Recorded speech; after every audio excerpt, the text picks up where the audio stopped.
Pemirsa, di tengah efisiensi yang diterapkan pemerintah RI, Kemendagri melakukan relaksasi dengan kembali memberikan izin bagi pemerintah daerah untuk melakukan berbagai ragam kegiatan di hotel dan restoran. Sebelumnya, aturan pembatasan pemerintah daerah menggelar rapat di hotel sangat berdampak pada industri perhotelan.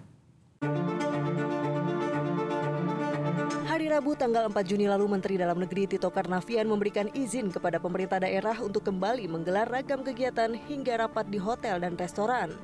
Pertimbangannya karena dapat menghidupkan para produsen yang memasok barang ke hotel dan restoran. Mendagri menyebut kebijakan efisiensi anggaran bukan berarti melarang Pemda untuk menggelar rapat maupun pertemuan yang digelar di hotel maupun restoran.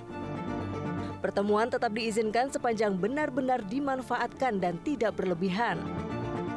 Keputusan ini dijelaskan lebih lanjut oleh Wamendagri Bima Arya yang membeberkan alasan diberlakukan kembalinya bagi Pemda untuk melakukan rapat di hotel. Menurutnya, hal ini dikarenakan dampak efisiensi yang menyebabkan PHK massal di berbagai tempat, termasuk hotel dan restoran. Hal ini menjadi evaluasi Kemendagri sehingga ada relaksasi.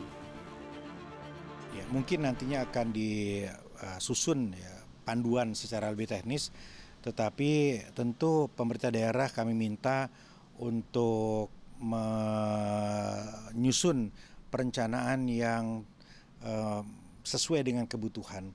Satu, substansinya atau kebutuhannya itu ada, dan kedua juga dalam hal intensitas atau frekuensi tentu dibatasi.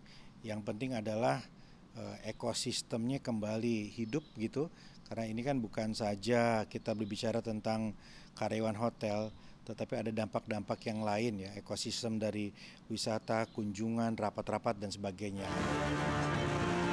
Bima Arya juga menyebut Kemendagri akan memantau secara real time terkait aturan ini. Kemendagri juga akan berkoordinasi dengan PHRI di setiap daerah, khususnya di daerah yang terdampak efisiensi. Soal wacana pemerintah pusat ini, pihak Perhimpunan Hotel dan Restoran Indonesia atau PHRI menyambut baik karena putusan ini dinilai sebagai angin segar. Meski dibolehkan kembali, Wakil Ketua Umum Badan Pengurus Pusat PHRI Yuno Abetalahai berharap adanya kepastian implementasi.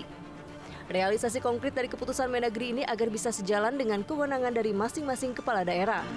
Ya, tentunya kita menyambut baik ya keputusan dari Pak Mendagri kemarin, karena memang pasca diturunkannya Inpres itu kan berlaku menyeluruh sampai ke tingkat pemerintah daerah.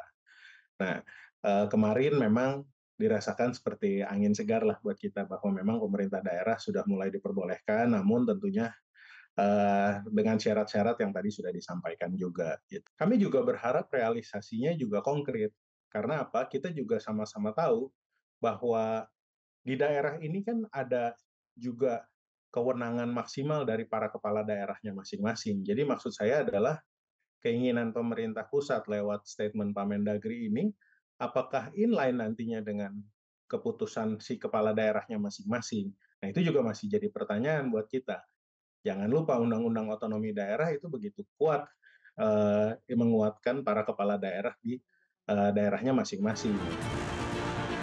Sebelumnya, Presiden Prabowo Subianto memerintahkan Menteri Kabinet Merah Putih, Panglima TNI, Kapolri, Jaksa Agung, Kepala Lembaga Pemerintah Non-Kementerian, Pimpinan Kesekretariatan Lembaga Negara hingga Kepala Daerah melakukan efisiensi belanja APBN dan APBD tahun 2025.